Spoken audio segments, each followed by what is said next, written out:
దేవుని పరిశుద్ధ నామమునకు మహిమ కలుగునుగాక. మరలా ఈ ఉదయకాలమున దేవుని యొక్క వాగ్దానమును జ్ఞాపకం చేసుకొనుటకై ప్రభు మనకిచ్చినటువంటి మహాకృపను బట్టి ఆయనకే ఘనత, మహిమ, ప్రభావములు కలుగునుగాక. దేవుని యొక్క వాగ్దానము ఈ ఉదయకాలమున అపోస్తుల కార్యము 18వ అధ్యాయము 9వ వచనములో మనం చూస్తున్నాం. నీవు భయపడక మాటలాడుము అని చెప్పి దేవుని వాగ్దానం అన్నది. ఈ వాగ్దానము నిజంగా అపోస్తలుడైన పౌలుకు చెప్పబడినటువంటి మాట. ప్రియులారా, నిజంగా పౌలు సౌలుగా ఉన్నప్పుడు దూషకుడు, హింసకుడు, ఆ దేవుని బిడలైన వారిని అనేకుల్ని హింసించినటువంటి వాడు. ఆయనను ఎప్పుడైతే దేవుడు దమస్కా మార్గమున సౌలును దర్శించి పౌలుగా మార్చిన తర్వాత ఈ మాటలను మనం చూస్తూ ఉన్నాం. అంతేకాదు, ఆయన కొరింథీలో అకుల్లా, ప్రిస్కిల్లా అని వారి మధ్య నుండి వారితో కలిసి పనిచేసి డేరాలు కుట్టి దేవుని యొక్క సేవ చేసినవాడు.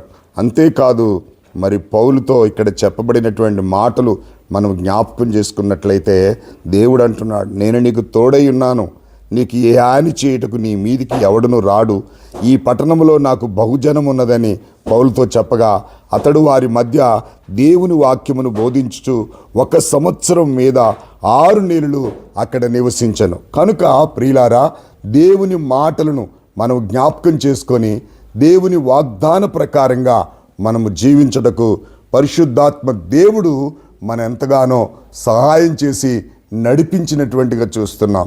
నిజంగా పౌలు 1 సంవత్సరం 6 నెలలు దేవుని వాక్యమును ధైర్యముగా బోధించినటువంటి వాడు.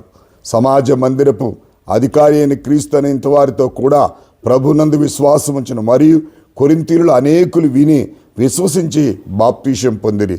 రాత్రివేళ దర్శనమందు ప్రభు, నీవు భయపడక మాట్లాడుము, మౌనముగా ఉండకము. దేవుని నామానికి మహిమ కలుగునుగాక.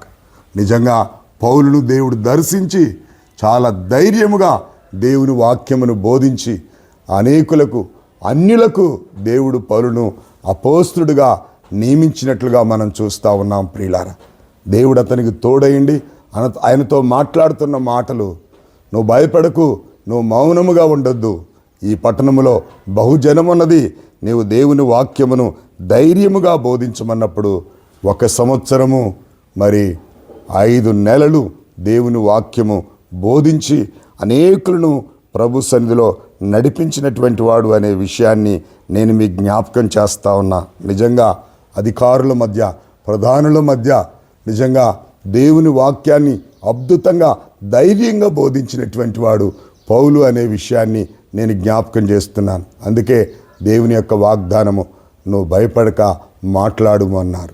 అవును ప్రియులారా, దేవుని వాక్యం సెలవిస్తుంది. నిజంగా కొన్నిసార్లు మౌనంగా ఉండమని చెప్పిన దేవుడు, కొన్నిసార్లు మాట్లాడమని చెప్పినటువంటి దేవుడు. ఇంకొక దగ్గర అంటాడు, నీ నోరు బాగా తెరువుము, దేన్ని నింపెదను అంటాడు. అవును ప్రియులారా, ప్రభు కొరకు ఎప్పుడు నోరు తెరవాలో అప్పుడు నోరు తెరవాలి, ఎప్పుడు మౌనంగా ఉండాలో అప్పుడు మౌనంగా ఉండటం నేర్చుకోవాలి.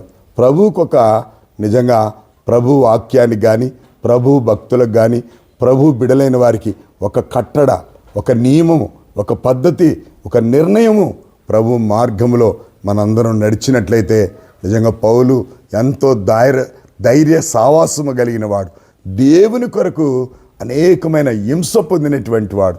ప్రభు అయిన యేసుక్రీస్తు 1 దగ్గర 40 దెబ్బలు ఒక్కసారి తింటే పౌలు 5 సార్లు తిన్నటువంటి వాడు. అందుకే పౌలు అన్నాడు, నేను క్రీస్తుని పోలి నడుచుకున్న ప్రకారం మీరు నన్ను పోలి నడుచుకోమని చెప్పాడు. అంత ధైర్యం, అంత సహవాసం, అంత పవిత్రత కలిగి పౌలు జీవించాడు. అనేక పత్రికలు రాసి అనేకులను పురికొల్పి దేవుని సన్నిధానములో నిజంగా ఒకప్పుడు సౌలుగా ఉన్నప్పుడు ఆయన ధర్మశాస్త్రము నిజంగా గమాలీలు పాదముల యొద్ద 40 సంవత్సరాలు ధర్మశాస్త్రాన్ని పఠించినటువంటి వాడు.